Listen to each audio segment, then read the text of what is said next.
ঘন ঘন প্রস্রাব হচ্ছে, দিনে বারবার বাথরুমে যেতে হচ্ছে। এটা কি জল বেশি খাওয়ার জন্য নাকি কোনো লুকিয়ে থাকা স্বাস্থ্য সমস্যা?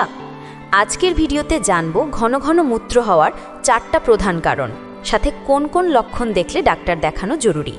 ভিডিওটি শেষ পর্যন্ত দেখুন, কারণ নম্বর 3 এবং 4 অনেকেই জানেন না। 1.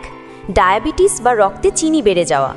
রক্তে শর্করা বেশি থাকলে শরীর অতিরিক্ত চিনি বের করতে চায়, আর সেই কারণেই প্রস্রাবের পরিমাণ বাড়ে এবং ঘন ঘন মূত্রের চাপ আসে।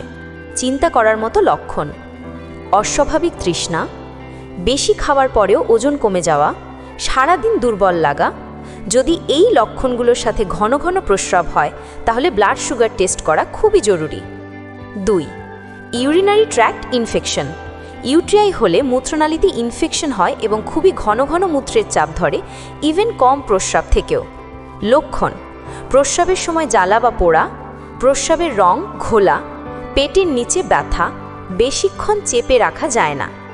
এই সমস্যা চিকিৎসা নিতে হয়, নইলে ইনফেকশন কিডনিতে ছড়িয়ে পড়তে পারে। 3. অতিরিক্ত জল বা ডিউরেটিক খাবার গ্রহণ। একসাথে বেশি জল খেলে বা এমন কিছু খাবার বেশি খেলে যেগুলো প্রস্রাব বাড়ায়, সেক্ষেত্রেও ঘন ঘন মূত্র হতে পারে। ডিউরেটিক খাবার: চা, কফি, নারকেল জল, শসা, তরমুজ। এই ক্ষেত্রে চিন্তার কিছু নেই, একটু জল কমিয়ে দিলেই ঠিক হয়ে যায়। 4. ওভার অ্যাক্টিভ ব্ল্যাডার বা অন্যান্য শারীরিক সমস্যা। কখনো কখনো মূত্রথলি অতিরিক্ত সেনসিটিভ হয়ে যায়, সামান্য প্রস্রাব জমলেও বারবার চাপ ধরে। সম্ভাব্য কারণ: ওভার অ্যাক্টিভ ব্ল্যাডার, প্রস্টেট সমস্যা মুমূর্ষুদের ক্ষেত্রে, কিডনি সমস্যা, কিছু ওষুধের সাইড এফেক্ট। যদি রাতেও বারবার বাথরুমে যেতে হয় তবে চিকিৎসকের পরামর্শ জরুরি। কখন ডাক্তার দেখাবেন?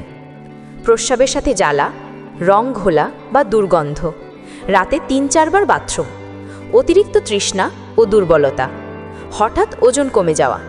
এই লক্ষণগুলো দেখা দিলে দেরি না করে পরীক্ষা করান। আশা করি ভিডিওটি আপনাকে সাহায্য করেছে। স্বাস্থ্য সম্পর্কিত আরও গুরুত্বপূর্ণ ভিডিও পেতে লাইক, কমেন্ট আর সাবস্ক্রাইব করতে ভুলবেন না। কমেন্টে লিখে জানান আপনি কী বিষয় নিয়ে ভিডিও চান।